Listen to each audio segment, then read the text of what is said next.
Bonjour tout le monde et bienvenue dans ma grande cuisine. Alors aujourd'hui je vous propose des muffins aux bananes. Alors vous savez que j'ai une recette de muffins que j'utilise tout le temps. Et dernièrement j'ai décidé de faire des changements et d'ajouter dans cette recette des bananes. Et je trouve que ça donne beaucoup plus de moelleux à mes muffins. Et je n'ai pas vraiment le goût de la banane parce que je ne le recherche pas. Et donc je vais vous montrer comment. Alors dans un premier temps il vous faut des bananes, 3 ou 4. Aujourd'hui j'en ai que 3. Ce qu'on veut à la fin c'est avoir une tasse de bananes. Et je vais aller tout simplement éplucher mes 3 bananes que je vais aller mettre dans un contenant. Qu'est-ce que je vais faire ensuite? Je vais mettre un plastique sur ce contenant et je vais aller les mettre au micro-ondes.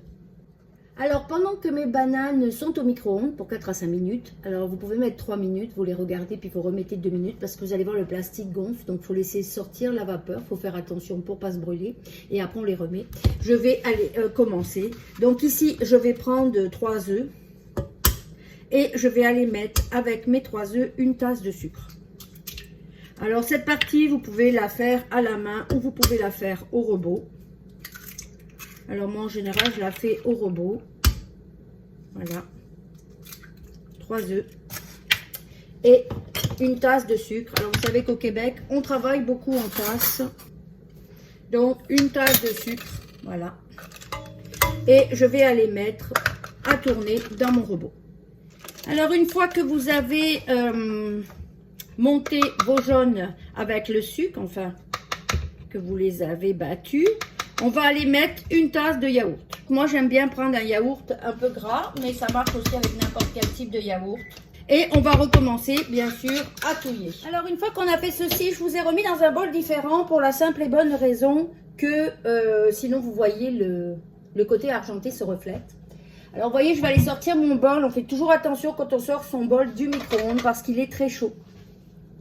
Et je vais vous montrer exactement ce dont je vous parle. Vous voyez, ça fait ça. Donc, on va aller tout simplement défaire un petit côté, ici, pour laisser partir la vapeur. Voilà, sans se brûler. Puis, je vois que mes bananes ne sont pas complètement écrasées, donc je vais le remettre 1-2 minutes. Je l'avais mis 3 minutes. Alors, on va aller prendre de l'huile d'olive douce. Vous pouvez mettre du beurre aussi. Moi, je travaille souvent avec de l'huile d'olive. Donc, on va aller mettre 3/4 de tasse d'huile d'olive. Vous pouvez mettre un mélange huile d'olive et beurre si vous préférez. C'est sûr que quand je les fais au beurre, ils sont bien meilleurs. Et alors le truc, c'est de vraiment pas faire au robot l'ajout de l'huile. Parce que j'ai réalisé que quand je le faisais au robot, ça faisait une émulsion. Et en fait, mes muffins sont bien moins bons. Donc vraiment d'aller remuer tranquillement. Voilà. Là, on va aller ajouter notre farine. Alors moi, j'aime bien mettre 2 tasses de farine achetée. C'est-à-dire de la farine, par exemple de la farine angélique, de la farine sans gluten, mais vous pourriez très bien aller faire un mélange à gâteau. J'ai des mélanges à gâteau. Et ensuite, je vais aller rajouter un peu de farine de riz brun, soit 2 cuillères à soupe de farine de riz brun. Alors voilà, ici j'ai mis une tasse de farine. Sachez que quand vous utilisez différents types de farine, souvent les goûts sont très différents. Farine de millet, farine de sorgho, ils vont être beaucoup plus lourds, les muffins.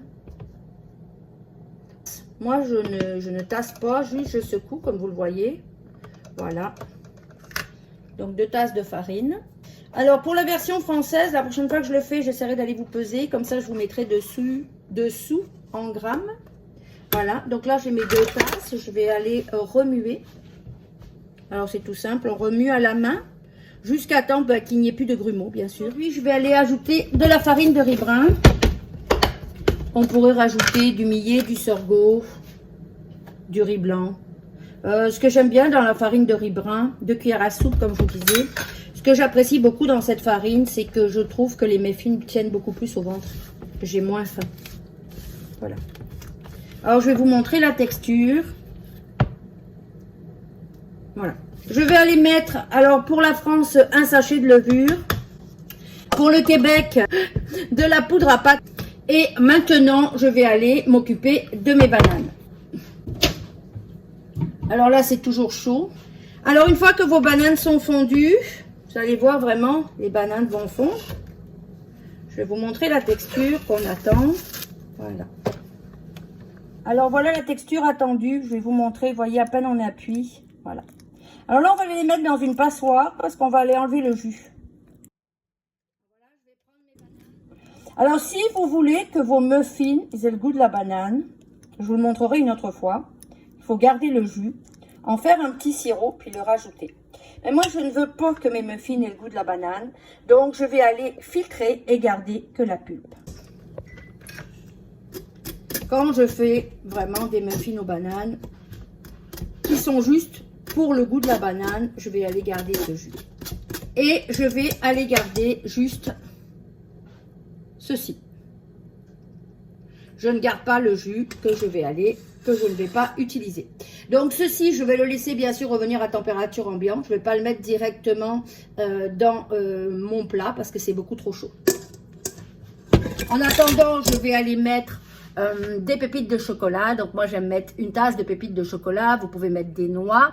J'aime beaucoup aller râper des carottes. Alors voilà, j'ai été passer mes carottes et je vais aller mettre une demi-tasse de carottes directement dans mon mélange.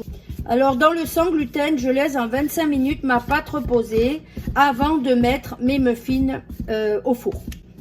Pourquoi? Pour qu'il y ait vraiment absorption de l'humidité par la farine. Je trouve que ça donne de meilleurs résultats. Et là, je vais aller mettre mes bananes. Une tasse de banane sans son jus. Et moi, ce que je fais, c'est que je la mets progressivement. Là, je vais aller mettre mes pépites de chocolat. Et je vais couvrir ma pâte pour 25 minutes. Pendant ce temps, je vais préchauffer mon four à 350. Alors ici, j'ai ajouté du cheong. Ici, on voit que c'est du cheong d'orange. On voit les morceaux d'orange. Les morceaux d'orange confits, je vais vous le montrer. Voilà. Ah, je vais manger parce que c'est très très bon. Mais vous n'êtes pas obligé. Moi, j'aime ça donner une saveur supplémentaire. Et le cheong donne vraiment non seulement une saveur supplémentaire, mais il permet aussi, je trouve, d'aider à gonfler. Alors voilà, là, ils sont à moitié remplis. Je vais continuer à les remplir. Et voilà, c'est parti pour 25 minutes.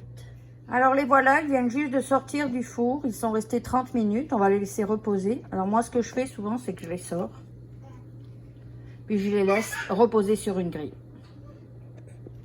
Et voilà, les muffins sont terminés. Comme vous le voyez, je les ai mis sur une petite grille. Et maintenant, je vais aller les ranger dans une boîte. Alors moi, avec les années, dans ma boîte, je mets un papier parce que ça permet la conservation de mes boîtes. Alors, vous entendez un petit lutin derrière moi. Voilà, les muffins vont dans la boîte. Et je vais pouvoir les conserver. Alors, facilement 4-5 jours à température ambiante. Quand il fait très chaud, beaucoup moins. Je suis désolée pour le petit couicoui en arrière. À la prochaine fois. Au revoir.